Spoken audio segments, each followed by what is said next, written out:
Assalamualaikum warahmatullahi wabarakatuh. Perkenalkan, nama saya Auk Muhammad Syihab. Di sini saya akan mewawancarai tentang suku bangsa. Saya ingin meminta pendapat dari Ibu tentang suku bangsa. Nah, langsung saja pertanyaannya. Menurut Ibu apa sih suku bangsa itu? Kalau menurut saya, suku bangsa itu adalah suatu kelompok yang berada di wilayah tertentu atau di masing-masing wilayah yang memiliki adat istiadat, kepercayaan, ataupun kebiasaan-kebiasaan tertentu yang mereka pahami, seperti itu menurut saya gitu. Lalu apa saja suku yang ada di wilayah Jawa? Nah, kalau di wilayah Jawa antaranya ada suku Jawa, terus suku Sunda dan suku Madura. Terlepas dari Pulau Jawa, masih banyak suku-suku yang berada di Indonesia, itu sebanyak 656 suku yang tersebar di berbagai wilayah dari timur, selatan, utara, dan barat. Lalu pertanyaan terakhir, apa yang membuat kita bersatu meskipun banyak perbedaan? Nah, mungkin itu sudah ditentukan di dalam Pancasila, karena kita itu berbeda suku dengan adanya slogan Bhinneka Tunggal Ika. Nah, kenapa suku-suku itu berbeda? Ada di Jawa itu suku Sunda, di Sumatera itu ibaratnya suku Baduy kalau nggak salah gitu. Terus ada lagi suku Asmat, suku Bugis gitu. Kenapa terjadi perbedaan itu? Karena wilayah Indonesia itu sangat tempatnya itu tersebar di berbagai wilayah. Terus waktu dulu karena adanya persebaran perdagangan gitu dari antara laut Hindia, laut Antartika itu, maka pastinya di berbagai wilayah itu banyaklah yang memasuki, dari mulai bahasa kan, dari mulai tradisi. Misalnya kan di lautan Hindia itu waktu dulu ada perdagangan bebas. Nah, otomatis di situ ada orang India yang masuk, orang Inggris, orang Belanda. Otomatis banyaknya orang yang masuk dalam perdagangan itu ikut andil membentuk wilayah tersebut, sehingga wilayah itu memiliki suku-suku yang berbeda di semua wilayah yang ada di Indonesia. Maka jangan heran, di Indonesia itu memiliki banyak suku sebanyak 656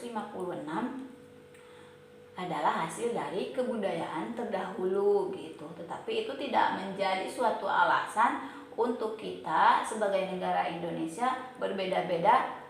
Pasti berbeda-beda pendapat akan membuat kerusuhan.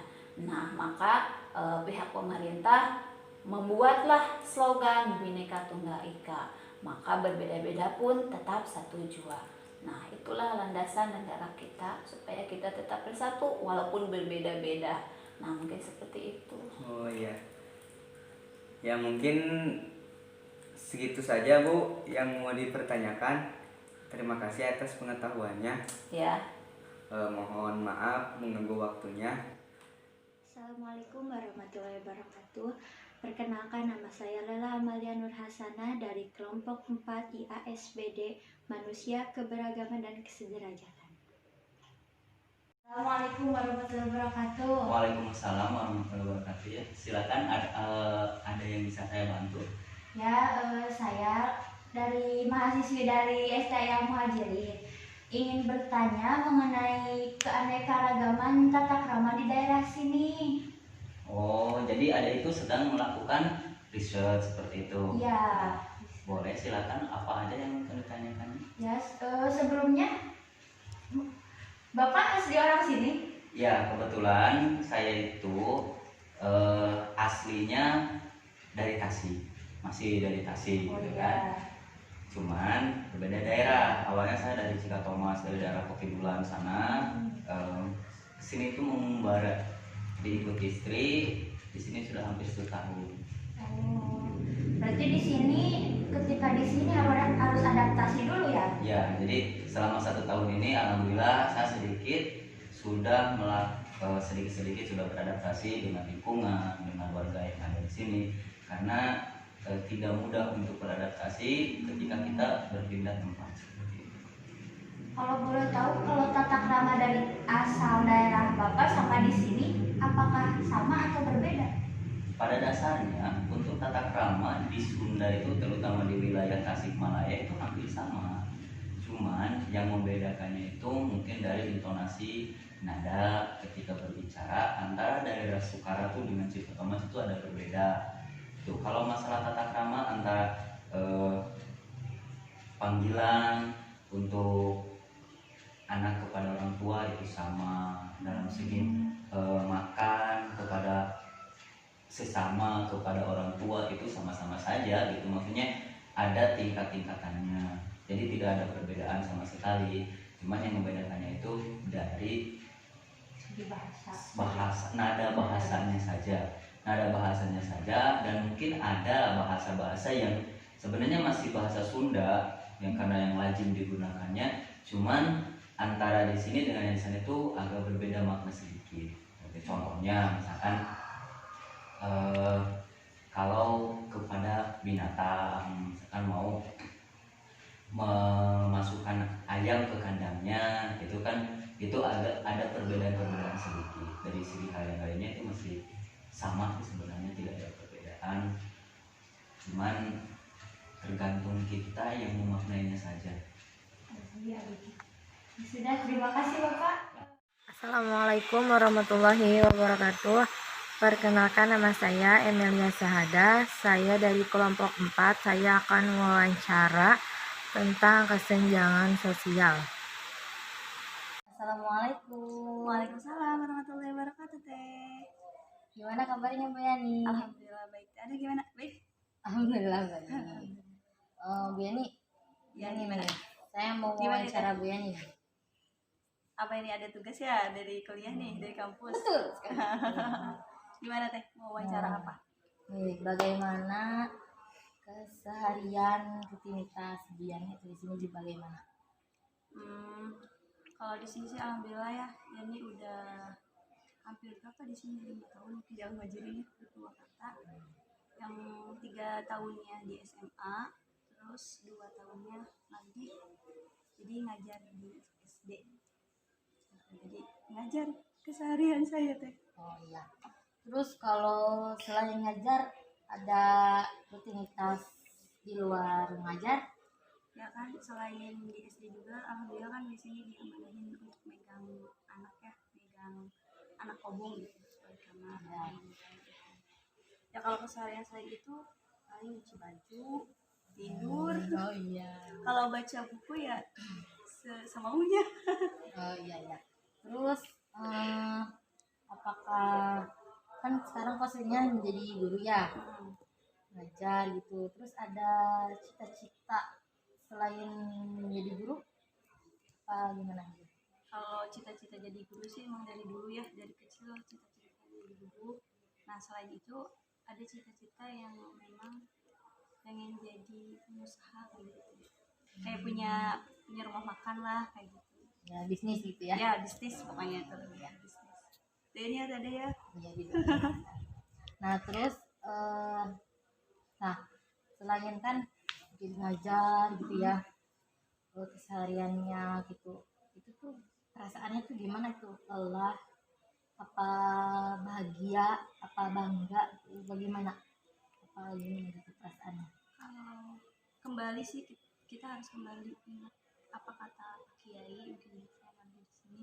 Jadi ketika memang selalu ingat pesan beliau yang namanya apa sih, ngajar kayak gitu, itu harus memang selalu semangat, selalu bahagia gitu. Tapi kalau yang namanya capek sih ada aja ya, manusiawi gitu capek. Cuma kita harus selalu dilalui dengan rasa syukur kita.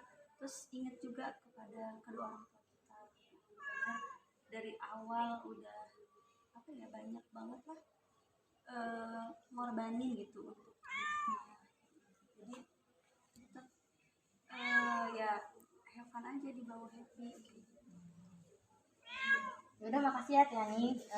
Mudah-mudahan cut.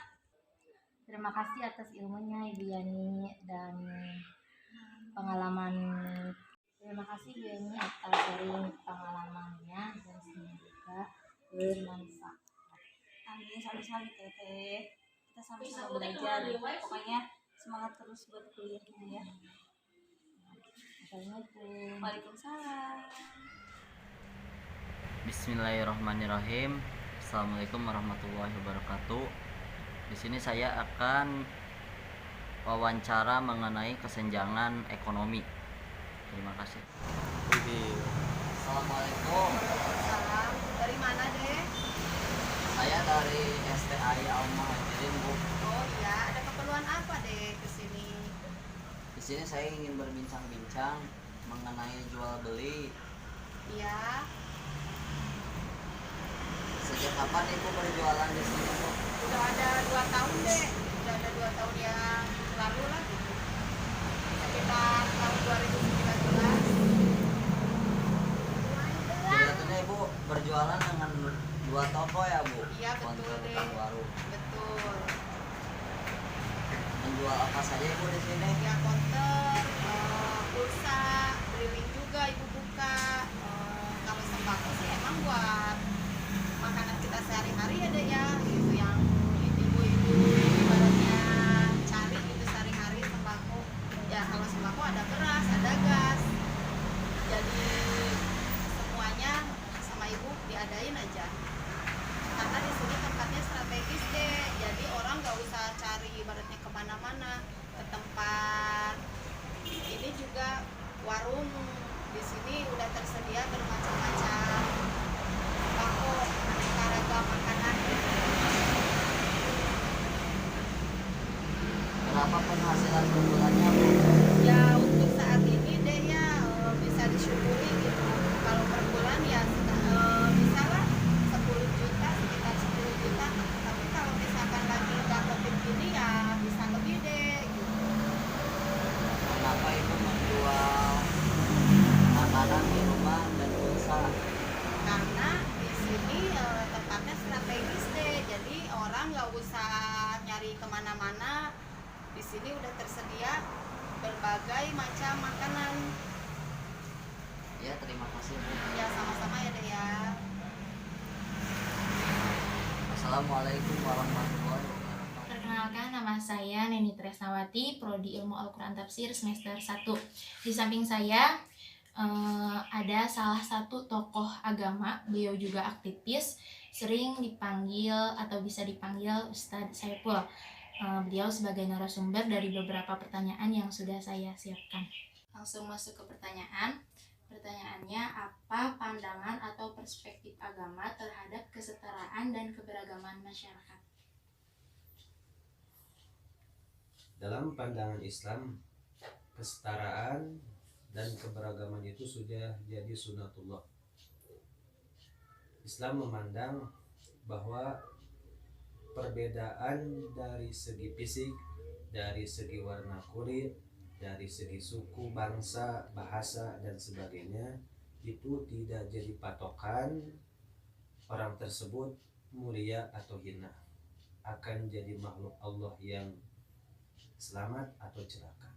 Yang jadi patokan dalam Islam bahwa kemuliaan, kebahagiaan dunia akhirat itu ada dalam ketakwaan. Ketakwaan tersebut meliputi dari ketakwaan akidah, bagaimana mereka bisa mengenal Allah, bagaimana mereka bisa beribadah kepada Allah. Ketakwaan selanjutnya adalah ketakwaan dalam penerapan syariat bagi masing-masing, bagaimana mereka menerapkan syariat Allah dalam kehidupan sehari-hari.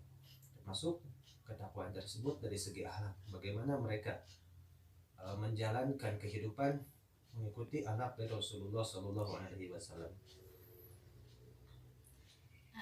Pengaruh agama terhadap kesetaraan dan keberagaman dalam bermasyarakat.